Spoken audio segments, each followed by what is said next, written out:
Hello दोस्तों, स्वागत है आप सभी का बिलियनरी माइंडसेट के चैनल पे। तो हम इस चैनल में बिलियनरी की जो माइंडसेट रहती है उसके ऊपर हम वीडियोस बनाएंगे। तो सबसे पहला आपका सवाल तो ये रहेगा, मैं जिस टॉपिक पर वीडियो बना रहा हूँ, अमीर अमीर क्यों बनते जा रहे हैं और गरीब गरीब क्यों। तो आपने ऐसा बहुत बार सोचा रहेगा कि हाँ, गरीब गरीब ही होते जा रहे हैं, अमीर और अमीर ही होते जा रहे हैं, ऐसा क्यों हो रहा है। तो अगर इसके बारे में आंसर रॉबर्ट कियोसाकी ने अपने book rich dad poor dad में बताया कि अमीर अमीर क्यों होते जा रहे हैं और गरीब गरीब क्यों। तो अगर आपको ये जानना है अमीर अमीर क्यों होते जा रहे हैं, तो आपको पहले लाइबिलिटीज़ और असेट के बारे में जानना होगा। लाइबिलिटीज़ और असेट क्या होते हैं, तो सबसे मैं आसान तरीके से बताऊँ, जो असेट होता है एक तरह से जो आपको ना फ्यूचर में इनकम जनरेट करे। लाइबिलिटीज़ क्या होती है, समझो आपको लगेगा कि ये ख़रीद लेते और आप ख़रीद लिए और आपके ऊपर वो डेप्ट हो जाता है, लोन हो जाता है। समझे, लाइबिलिटीज़ और असेट, ये मैं सिंपल भाषा में बता रहा हूँ। और डिफरेंस क्या है असेट और लाइबिलिटीज़ में। तो असेट एक ऐसा चीज़ होता है जो आपकी जेब में पैसा डाले, समझो आपको इनकम जनरेट करके दे। और लाइबिलिटीज़ क्या होती है, जो आपके मनी जेब से पैसा निकलवा के खर्च कर दे, स्पेंड करवा दे। लेकिन असेट क्या होता है, आपको मनी जनरेट करके देता है। और थोड़ा कंपनी टाइप, थोड़ा ऐसा स्टैंडर्ड टाइप में बात करें, थोड़ा हाई लेवल में, तो असेट वो चीज़ होती है और वो वाले ऑब्जेक्ट या प्रॉपर्टी होती है जो कंपनी ओन करती है या फिर कोई इंडिविजुअल ओन करता है, जो उसको फ्यूचर में इनकम जनरेट करता है। और लाइबिलिटीज़ वो होती है जो कंपनी पे डेप्ट हो जाता है और ओनर पे डेप्ट हो जाता है, कुछ चीज़ जो लाइबिलिटीज़ के टाइम पे उसने खरीदी होती है। तो हम बात करेंगे कि cash flow pattern of asset का क्या है। असेट का कैश फ्लो क्या है, असेट कैसे काम करता है, असेट इनकम कैसे जनरेट करता है। तो ये देखो, बैलेंस शीट है, इनकम शीट है। इनकम स्टेटमेंट अलग होता है, बैलेंस शीट अलग होता है। बैलेंस शीट में समझो असेट और लाइबिलिटीज़ देती है, आपने असेट कितना खरीदा है, लाइबिलिटीज़ कितना खरीदा है। और इनकम स्टेटमेंट में इनकम कितने हैं आपकी, एक्सपेंसेस कितने। तो असेट, अगर समझो आप असेट खरीदते हो तो सीधा इनकम जनरेट करके देता है आपको, एक्सपेंसेस नहीं देता। एक्सपेंसेस नहीं देता वो, आप सीधा देखो जो असेट में है वो असेट सीधा इनकम जनरेट करता है, ना कि एक्सपेंसेस। तो आपसे समझो एक इनकम, एक्सपेंसेस ज़्यादा इनकम हो जाएंगे तो आप हर महीने अगर ऐसा होता रहेगा तो आपकी जो नेटवर्थ है, जो आपका बैलेंस है, वो बढ़ता रहेगा। और इसी के कारण अमीर क्या करते हैं, खाली असेट एक्वायर करते हैं, लाइबिलिटीज़ जो ना के बराबर खरीदते। असेट खरीदते हैं, इनकम जनरेट करते हैं और अमीर बनते जाते हैं। और ये है लाइबिलिटीज़ का कैश फ्लो। अगर समझो लाइबिलिटीज़ आपको कुछ भी ज़रूरत की चीज़ खरीद ली जिसके ऊपर से आपको डेब्ट आ गया, उससे खर्चा हो रहा। समझो मेरे पास एक तो पहले से मेरा एक इनकम सोर्स है, मैं खाली एक काम पे जाता हूँ और मैंने गाड़ी खरीदी। अभी का मैंने समझो मेरे को गाड़ी की ज़रूरत नहीं, पब्लिक ट्रांसपोर्ट है ही, लेकिन मैंने गाड़ी खरीद ली 1 लाख की। और उस पर एक तो पहले मेरा 10,000 पेमेंट है, उसके ऊपर मैंने गाड़ी खरीद ली, तो 3,000 मंथ का EMI भरो, रूम रेंट भरो, ये भरो। तो एक्सपेंसेस और ज़्यादा जनरेट कर देता है, जिससे मैं और गरीब हो जाऊंगा। तो यही होता है लाइबिलिटीज़ का फ्लो पैटर्न और असेट का फ्लो पैटर्न। और अभी हम देखेंगे पुअर पर्सन का फ्लो पैटर्न और रिच पर्सन का कैश फ्लो पैटर्न। तो देखो, इनकम जो गरीब लोग का होता है तो जॉब से होता है, इतना तो आप सबको पता ही होगा। तो टैक्स भरता है, कार पेमेंट करता है, समझो किसी ने गाड़ी खरीदी हुई तो गाड़ी, स्कूल का, उसके बच्चे लोग का रूम रेंट, अगर खुद का नहीं होगा तो अगर रूम लिया और फ्लैट लिया होगा तो लोन भरता रहेगा।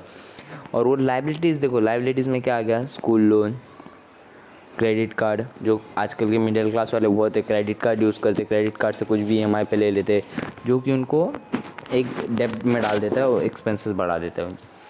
तो उन लोग देखो, पुअर का क्या करते हैं, वो असेट नहीं खरीदते, उन लाइबिलिटीज़ खरीदते हैं और उनको लगता है वो असेट है, लेकिन वो ऐसा नहीं होता। और रिच क्या करता है, उनको इनकम आता है, वो सीधा असेट खरीदते। रियल इस्टेट हो गया, स्टॉक्स मार्केट हो गया, स्टॉक मार्केट में पैसा इन्वेस्ट करते हैं, नहीं तो रियल इस्टेट में इन्वेस्ट करते हैं, प्रॉपर्टी खरीद के एक दूसरे को बेचते। अब आप बोलोगे इतना पैसा हम लोग कहाँ से लाए, उन लोग प्रॉपर्टी खरीदते हैं कैसे। स्टॉक मार्केट में ऐसा नहीं होता, आप स्टॉक मार्केट में थोड़े से भी कर सकते हैं, नहीं तो आपको इतना तो पता रहना चाहिए ना पैसे को कैसे आपको वर्क करवाना है। आपको पैसे के लिए काम नहीं करना, पैसे को आपके लिए काम करवाना है।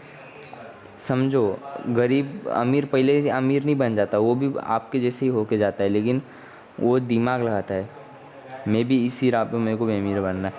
तो चलो अब बात करते हैं कि असेट क्या होता है। असेट गरीब क्या गलती करता है। जो अमीर, जो मिडिल क्लास वाले रहते हैं वो क्या करते हैं, असेट नहीं खरीदते, लाइबिलिटीज़ खरीद लेते हैं और उनको लगता है वो असेट है, एक तरह से असेट है। अब समझो मेरे घर में से मेरे पापा काम पे जाते हैं, हाँ, हम 4 जन है 5 जन है, हाँ, और हम लोग एक बंगलो ले लिया। हम लोग का पेमेंट समझो 40,000 है, हमने बंगलो ले लिया और हमको लोन भरना पड़ रहा है महीने का 20,000। तो इतना एक्सपेंसेस हो गया। अगर मैं उस घर की जगह, मेरे को ज़रूरत नहीं है वो घर लेने की, मैं पहले मेरे पास घर है तो घर क्यों लेने का। कार, अगर मेरे पास बाइक है और कार की ज़रूरत नहीं तो क्यों शो ऑफ करने के लिए लेना। वो एक तो डेप्ट इंक्रीज़ कर रहा है और हमको लगता है नहीं वो एक इन्वेस्टमेंट हो गई। तो ये आप बहुत गलत सोच रहे हो, वो इन्वेस्टमेंट नहीं होता। तो असेट में क्या आते हैं ये मैं बताता हूँ। असेट में जैसे कि लैंड हो गया। लैंड कैसे हो गया, अभी समझो आप बोलोगे मेरे पास लैंड नहीं तो अभी कैसे। ज्वेलरी होती है, शेयर्स होते हैं। शेयर्स भी इतने महंगे नहीं होते, शेयर्स भी बहुत कम होते हैं। अगर आप 2-3 महीने 500 रुपये बचाओ, 1500 रुपये हो जाए, आप डीमैट अकाउंट भी फ्री में खुलता है, आप खोल के शेयर्स में इन्वेस्ट कर सकते हो। ट्रेडमार्क हो गया, ज्वेलरी हो गई, ज्वेलरी आप खरीद सकते हो अगर आपके पास ज़्यादा पैसे नहीं है। व्हीकल्स, अगर आपके पास व्हीकल्स को आप कैसे असेट की तरह यूज़ कर सकते हो अगर आप उसका बिज़नेस करोगे तो, अदरवाइज़ नहीं। हाउस भी कैसे, आपने खुद का है हाउस को लो और उसको डबल दाम में बेचोगे तभी, नहीं तो आप अगर ऐसा सोचोगे मैं खुद ही घर खरीद के मैं खुद ही रखूँगा तो वो नहीं। अगर आप कुछ बिल्डिंग ले रहे हो, लैंड ले रहे हो तो उसको आप उससे थोड़ा प्रॉफिट लोगे, उससे थोड़ा मतलब रेंट पे दे दिया कहीं, लैंड मतलब एक हाउस को रेंट पे दे दिया तो आपको इनकम जनरेट कर सकते हैं। लैंड, हाउस, बिल्डिंग ये सब ना जो पहले से मतलब जिनके पास हैसियत है उतनी लेने की तब, लेकिन जो अभी थोड़ा वो अमीर नहीं है, मिडिल क्लास वाले हो, अब शेयर्स में कर सकते हो। बहुत तरीके से चीज़ें जो आप शेयर्स में कर सकते हो, इंडेक्स फंड है तो आप लगा सकते हो वहाँ पैसा। अभी मैं भी ये सब सीख रहा हूँ शेयर मार्केट के बारे में, तो मैं जैसे जैसे सीखूंगा आपको बताते रहूँगा। और आपको ये वीडियो कैसा लगा प्लीज़ कमेंट में बताइए, अगर मैंने थोड़ा आपको अच्छे से समझाया कि नहीं। और यही एक कारण है कि अमीर अमीर बनते जा रहा है, गरीब गरीब, समझे। असेट खरीदो, लाइबिलिटीज़ नहीं। और आप सोच रहे हो कि इतना सिंपल है ये, मतलब आपको समझ गया डिफरेंस, तो भी आप क्यों नहीं अमीर बन पाते। लोग अभी सुनने में तो आपको आसान लगा, लेकिन आप ऐसा करोगे तो नहीं ना। आप असेट नहीं खरीदोगे, ये मेरी गारंटी है। आप लाइबिलिटीज़ खरीदोगे और आपको लगेगा वो एक असेट है, लेकिन वो असेट नहीं होता। तो एंड करते वीडियो, और अब मैं आपको अगले वीडियो में और कुछ अच्छा इंटरेस्टिंग जो बिलियनरी माइंडसेट के ऊपर रहता है, जो बिलियनरी जैसा सोचते हो उसके ऊपर वीडियो बनाऊंगा। और मेरा अभी एम हो गया खुद भी अमीर बनो, दूसरे को भी अमीर बनाना है। तो चलते हैं, बाय। और प्लीज़ हमारे वीडियो को एंड तक जिसने भी देखा thank you. Please like share subscribe कर दीजिए और वीडियो को शेयर कर दीजिए अपने दोस्तों में। मैं भी अभी ये सब सीख रहा हूँ। Thank you for watching.